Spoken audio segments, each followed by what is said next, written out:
أعوذ بالله من الشيطان الرجيم. بسم الله الرحمن الرحيم. سبحان الذي أسرى بعبده ليلا من المسجد الحرام إلى المسجد الأقصى الذي باركنا حوله لنريه من آياتنا إنه هو السميع البصير.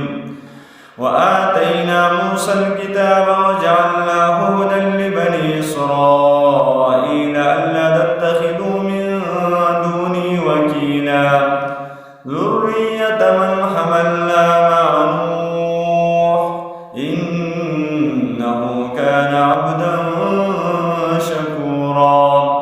وقضينا إلى بني إسرائيل في الكتاب لتفسدن في الأرض مرتين ولتعلن علوا كبيرا.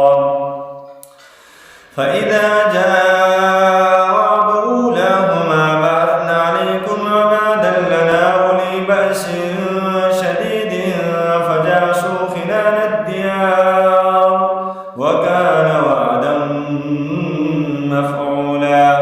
ثم رددنا لكم الكرة عليهم وأمددناكم بأموال وبنين وجعلناكم أكثر نفيرا.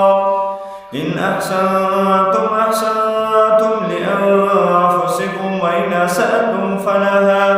فإذا جاء وعد الآخرة ليسوءوا وجوهكم وليدخلوا المسجد كما دخلوه أول مرة وليتبروا ما علوا تتبيرا.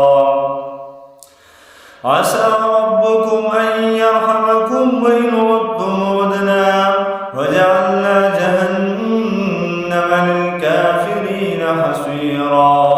إن هذا القرآن يهدي للتي هي أقوم ويبشر